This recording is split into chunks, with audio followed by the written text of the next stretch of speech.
muri Repubulika ya Demokarasi ya Kongo mu karere ka Nyiragongo umutwe w'inyeshyamba wa M23 ejo wararwanye bikomeye n'ingabo z'igihugu cya Repubulika ya Demokarasi ya Kongo FARDC. Abantu ibihumbi barahunze. Ni inkuru ya mugenzi wacu Aliasanka Darius. Mu misozi ya Mwaro na Kingarame mu karere ka Nyiragongo mu kilometero hafi 15 n'umujyi wa Goma niyo hatangiye imirwano mu gitondo cyo kuri wa gatatu 25 hagati y'ingabo z'igihugu FARDC n'abarwanyi ba M23. Ibyo bikaba byatumye abantu barenga ibihumbi 9 bagana ikanyarukira mu kilometero hafi 10 n'umujyi wa Goma. Jean Safari yahuye n'ijwi rya Amerika aturuka Kingarame ahabereye iyo mirwano. Nijoro nga saa 9 bwenda guca twumva amasasu yumvisha amasasu ndiko tuzi ngo gari kuvuga gafuturife uno mu gitondo cyo turi kumva abaturanye n'umupaka iyo hirya arera mu mbuza bari kuvuga ati hari ikira cya abanyarwanda banyuzemo bari kuzi no muri Kongo babona kuza kugota agace ka Kongo kamwe babona kukarasa mu iki gitondo. Turatekereje ko tena tubana gwana tugapfa twese abaturage tubona kwirukanga mbese turuguhunga. Gukurikirana n'ubuzima bubi bafite aho bageze barasaba ko abayobozi n'ayandi mashyirahamwe arwanira uburenganzira bw'ikiremwa muntu gufata ibyemezo bikomeye mu buryo budatinze kugira yuko ibi bintu birangire hakiri kare na mbere yuko indwara zitandukanye zibageraho. Nyirasafari Clementine afite abana 8 akaba ari n'umupfakazi. Turasaba ko abayobozi bafasha kuko ntakundi twabigenza byose twabisize mu rugo. Abahagarariye Protection Civile n'abandi bagira neza batangiye gufasha izo mpunzi bakavuga ko bari gukorana na guverinoma barebe ko ubuzima bw'abo bantu butaba bubi cyane. Joseph Makundi n'umuhuzabikorwa wa Protection Civile mu ntara ya Kivu ya ruguru. Tumaze kuvugana n'abayobozi b'akarere abahagarariye CICR n'abandi kugira ngo turebe mu buryo bw'ibanze twabona aho twashira aba bantu kuko ibi bitugezeho tutiteguye. Kubona abantu bangana gutya bahunga ntabwo byoroshye. Tubashakire aho barara muri iyi minsi 2 ariko dufite icyizere ko ingabo z'igihugu ziri bushake igisubizo kuri iki kibazo mu buryo budatinze. General Sylvain Kenge avuga ku izina ry'umuyobozi w'intara yabwiye ijwi rya Amerika ko imirwano ikomeje kandi ahamagaye abaturage kutagira ubwoba no kuba maso kuko ingabo z'igihugu ziri gukora uko bishobotse kose ko ituze igaruka muri utwo duce tw'akarere ka Nyiragongo. Déterminé à ne laisser aucun centimètre du territoire national. Ingabo z'igihugu ku bushake zifite zo kutarekana metero imwe ya Kongo mu maboko y'abagizi ba nabi cyangwa abaterabwoba byifashe neza Ijomba n'Ikibumba.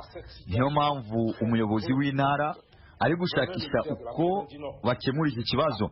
Arasaba abaturage kuba maso, kudatinya, kutagira ubwoba no kugira icyizere ku ngabo z'igihugu. Aux forces armées de la République démocratique du Congo et à dénoncer toute présence suspecte. Iyo mirwano iri hafi y'umujyi wa Goma umurwa mukuru w'intara ya Kivu ya ruguru yatumye ko ibintu bisa nkaho bitagenda neza kuko abapolisi n'abasirikare bari mu duce twose dukomeye tw'umujyi kandi n'inzira iva igoma igana Rucuru ikabira funze mu mpande zose yaba ahari abarwanyi ba M23 mu gice kimwe cya Kibumba n'ahari ingabo z'igihugu mu kindi gice. Ali Asanka Darius, ijwi rya Amerika. Imirwano hagati y'ingabo za Repubulika ya Demokarasi ya Kongo FARDC n'inyeshyamba z'umutwe wa M23 yatumye ubucuruzi n'ingendo bihagarara ku mupaka wa Bunagana hagati ya Kongo na Uganda. Abaturage ibihumbi n'ibihumbi bambutse umupaka bahungira muri Uganda. Umunyamakuru w'ijwi rya Amerika muri Uganda Ignatius Bahizi aratubwira imvura irambuye.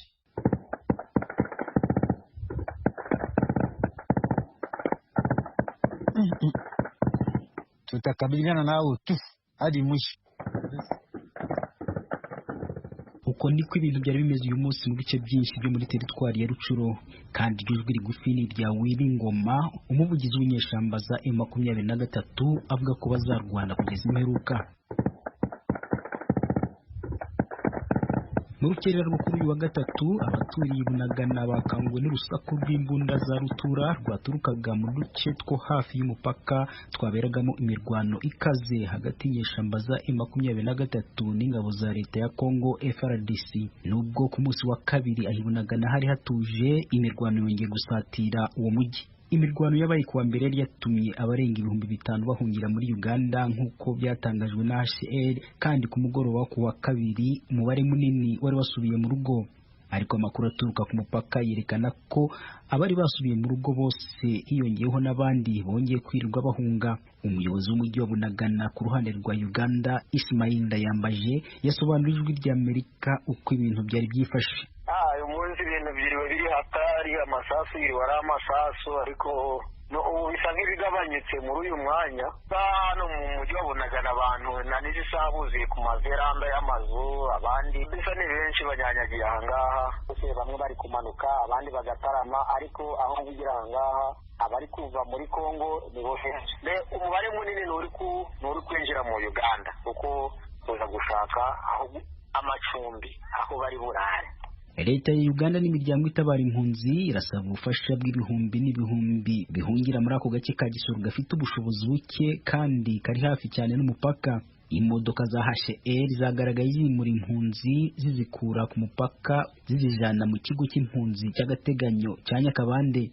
Nahamagaye umuvugizi w'inyeshyamba za M23 Wiringoma mubaza icyo bagamije kugeraho muri iyi mirwano hamwe n'igisirikare cya leta. Tutakabiliana nao hadi mwisho. Iwezi tufikia tena sisi kama M23 tuzahangana nabo kugeza imperuka. Twe nka M23 ntituzongera kuva ku butaka bwa Kongo, ntituzakora irindi kosa ryo guhungira mu kindi gihugu nko mu gihe twagiye muri Uganda. Niba umuntu atekereza gutyo arimo kurota. Niba MONUSCO ishaka gukomeza kudutera, byibura tuzaba dupfiriye ku butaka bwa Kongo. Hata kukufa sisi tunakubali hiyo kabisa. Obe tukatiwe shimo na mpanga ya FDLR hawa Nyatura, atafadhali tukufe na ndege ya MONUSCO. Aho kugira ngo FDLR cyangwa Nyatura iduceho imitwe ikoresheje imipanga, byibura reka twicwe n'ibitero by'indege z'intambara za MONUSCO. Twiteguye gupfa kuko duharanira uburenganzira bwacu. Turashaka kubaho neza mu gihugu cyacu. Abana bacu n'ababyeyi bacu bagomba kubaho mu mahoro mu gihugu cyacu. Turashaka ko igihugu cyacu cyatubera cyiza twese hatabayemo ivangura. Waishi mzuri, iko nchi vizuri sana bila ubaguzi. Twagerageje kubona igisubizo ku ruhande rwa guverinoma ya Kongo ariko ntibyadukundira. Nyamara ariko iyo leta ntabwo ihwema kuvuga ko uwo mutwe wa M23 ari umutwe w'abarwanyi ho ruhindura imyumvire kandi ushigikirwa n'abanyamahanga kugira ngo uhungabanye umutekano w'igihugu. Nibutse ko inyeshyamba za M23 zagize amasezerano y'amahoro na leta ya Kongo, ariko akaba zishinja leta ya Kongo kwanga gushyira ayo masezerano mu bikorwa. Amakuru aturuka i Rucuro yerekana ko umuhanda uva Mugane Rucuro na Bunagana wiri utagendwa kubera iyo mirwano. Ignatius Sibahisi, Ijwi ry'Amerika, Uganda. Mukomeje kumva radiyo Ijwi ry'Amerika ivugira Washington DC mu Kirundi n'Ikinyarwanda. Mudukurikire no ku rubuga rwacu rwa internet wa@radioyacu.voa.com no kuri YouTube, Instagram na Facebook VOA Radio Yacu. Urukiko rw'ibanze rwa Kicukiro i Kigali mu Rwanda ejo rwategetse ko Iradukunda Elsa wabaye Miss Rwanda mu 2017 afungurwa by'agateganyo agakurikiranwa ari hanze. Mugenzi wacu Asumta Kaboyi yakurikiye isomwa by'urubanza mu rukiko rwicaye mu Kagarama. Icyemezo cyasomwe Miss Iradukunda ari mu rukiko ndetse n'umwunganizi we n'abanyamakuru benshi n'abantu bake bo mu muryango we. Kuri uyu wa gatatu nta mukobwa n'umwe wabaye Miss cyangwa se wahataniye irushanwa wari waje kumva urubanza rwa mugenzi we. Urukiko rwabanje gusoma ibyaha akekwaho rusobanura n'uburyo impande zombi zireguye. Urukiko rwavuze ko ubushinjacyaha bwasabye ko Miss Iradukunda arekurwa agakurikiranwa ari hanze. Ubushinjacyaha bwari bwasobanuye ko aho bagejeje bakora iperereza hahagije ku buryo nta cyasubira inyuma.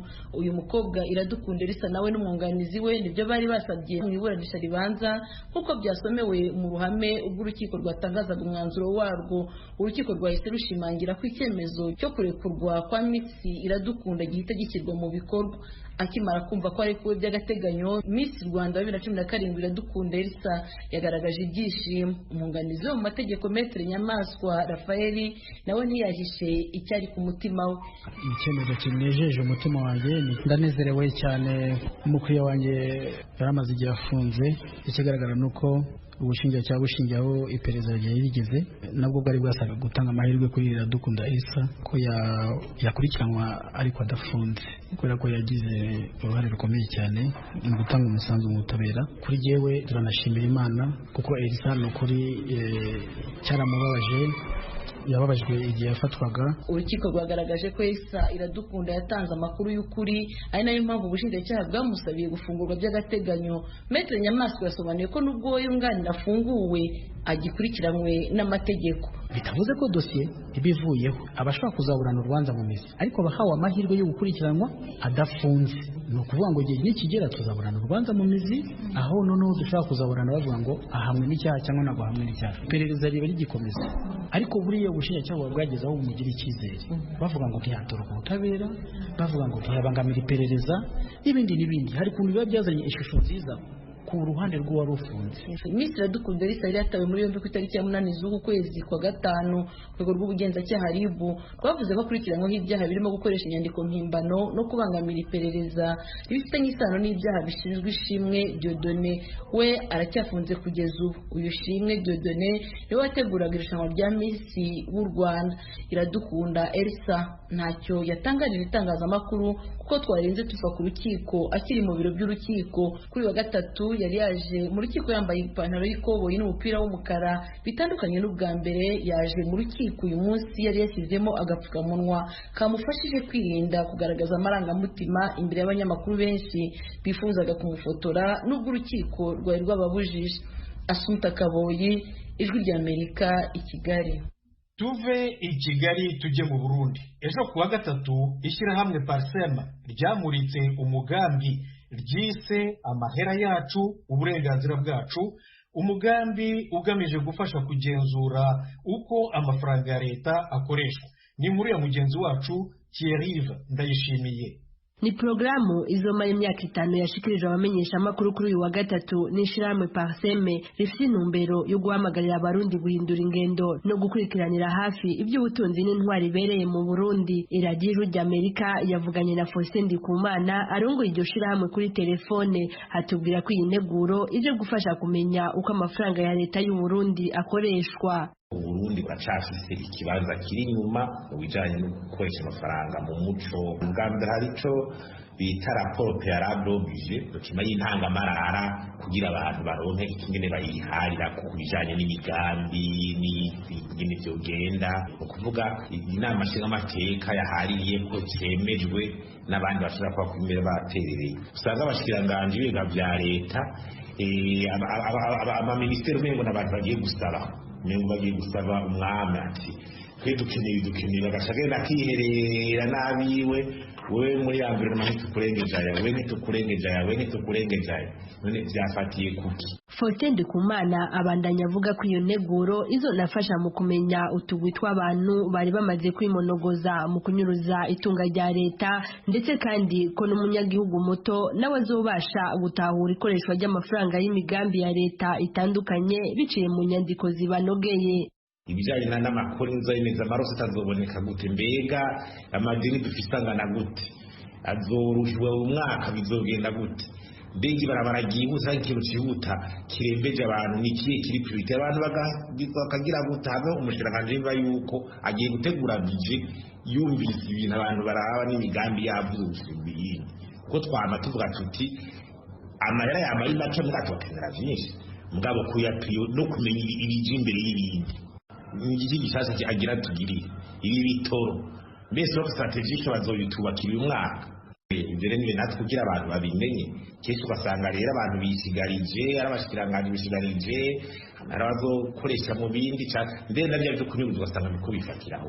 Ku bwa Janvier Bigirimana yanonosoye ibijanye n'amategeko, ikibazo kihari mu Burundi ku bijanye n'iyubahirizwa ry'amatungo ya leta ni ukutubahiriza amategeko mu bugenzuzi. Ingorane nyamukuru ni uko abategetsi b'Uburundi batubahiriza amategeko mu bijyanye n'ingene inzego za leta zigenza, bisigura yuko iyo abari hejuru y'igihugu batanze akarorero kabi mu kutubahiriza amategeko, n'izindi nzego n'abandi bakozi ba leta bato bato vyogura ingene baheza bagahanwa.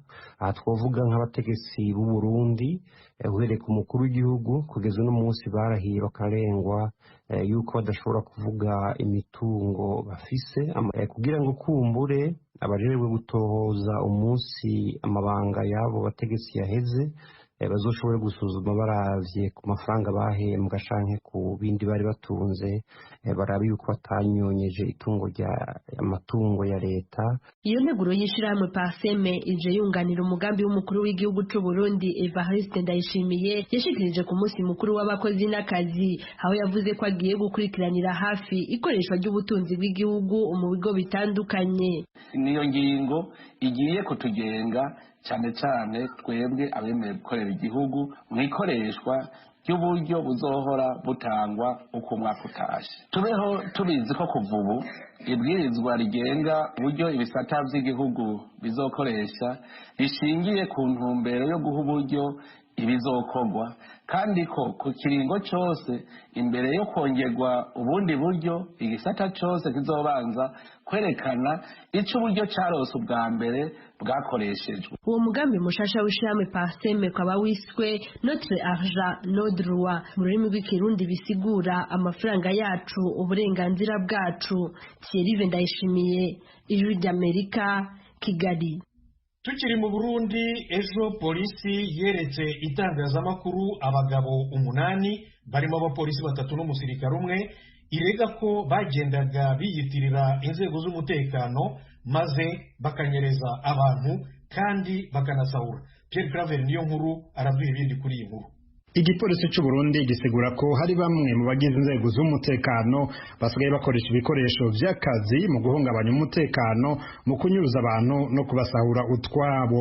Umuvugizi w'igipolisi Pierre Nkurikiye yabitangarije i Bujumbura amaze kwerekana abagabo 8 bafashwe muri ubwo buryo. Ni inkozi z'ikibi 8 bagizwe n'abajejwe umutekano, umwe wo mu gisirikare hamwe na 3 bo mu gipolisi cy'u Burundi, hamwe rero n'abandi batari muri izo nzego abamwe bita abasivile bashika kuri 4. Aba rero bakaba bari mu mugwi warugize amezi unyuruza abantu, kongera ukabambura mbere ukaniyitirira amabanga batajejwe muri izi nzego zibiri. Bafashwe ku matariki ya 17, 18 na 20 z'ukwezi kwa gatanu, bafatirwa ngaha mu gisagara ca Bujumbura bafashwe n'abajejwe umutekano. Kuva mu ntango z'umwaka mu kwezi kwa mbere hariho abantu bagiye baribwa babanje kunyuruzwa, hama baje kubiba bakabarekura. Bose ntibarafatwa, mugabo abakuru bari muri uno mugwi nka bose nibo baba tuberetse. Kuva mu kwezi kwa mbere uyu mwaka abanyagisagara ca Bujumbura ntibahengeshanije kwidoga no kwitura igipolisi bavuga ko hari abantu bambaye impuzu za gisirikare n'igipolisi bafise inkoho bagize umugwi w'abasuma utaramenyekana. Amwe mu mashirahamwe yigenga nka Foricone F rihane agateka kazina muntu rikorera mu Burundi rirashima ko abanyuruza abantu basigaye bafatwa bagahanwa. Gerard Hakizimana atwara iryo shirahamwe. Ivyo nakibutwa amatwari buzatari hake ko mu bijyanye n'agatakaza muntu hari intambwe igihugu cateye mu bijyanye nabo babanyuruzwa cyangwa baba bahohoterwa ntitwo bihakana, ariko twebwe icyo dushima nuko tubona ko inzego z'igihugu ziri ku kivi, na cyane cyane turabona abahanwa bagirizwa amabi atandukanye. Ibyo rero bikerekana ko igihugu cahagukiye ibijyanye n'agatakaza muntu. Igipolisi cemeje ko abo bafashwe ari bo basigurubwa inzego z'umutekano maze zikagirizwa ko ari zo zihohotera abanyagihugu. Kiragabisha ko bazohanwa bimwe vy'akarorero. Dufatiye rero kuri buno bubisha bwabaye, biraboneka yuko wari umugwi warugize imisi ukora amabi atandukanye, kandi bamwe bakabikora bambaye n'impuzu z'abajejwe umutekano n'ibikoresho by'abajejwe umutekano. Urabona ko bari bafise imenote kijya cuma babohesha inkozi z'ikibi, bari bafite n'inkoho, bamwe bakigira aba OPG bajya abanyamira babizijwe amatohoza, abandi bakigira abakozi bo mu rwego rw'igendereza, mbere bakaniha n'amapete yo hejuru. Ibi rero ababikorerwa canke abavyumva baca bumva yuko ari za nzego ziriko zirakora ubu bubisha butagira izina bwo kunyuruza, bwo kwambura no kwitirira amabanga y'abakora muri zino nzego, ariko murabona yuko ari akagwi k'inkozi z'ikibi. Bamwe bari muri izi nzego n'abatari muri zino nzego bagiye hamwe bagira uwo mugambi w'ububisha wo gukora ivyaha ibinyuranye n'ivyo abari muri zino nzego babajejwe. Nico gituma babone kwitukisha aho gutukisha izi nzego zisanzwe ahubwo zijejwe gutohoza no kubuza ko abantu bahungabanya agateka k'abantu. Inyuma y'amatohoza bazoca bashikirizwa ubutungane nk'uko inzego z'umutekano zabishikirije. Abibwe muri ubwo buryo nabo bahamagarirwa kwitura ubutungane kugira ngo basubizwe utwabo. Inzego z'umutekano zimenyesha ko ibintu by'agaciro n'amafaranga yari amaze kwibwa ari nk'imiliyoni 200 y'amarundi. Pierre Claver Nkuru, Kigali, ku bw'Ijwi ry'Amerika.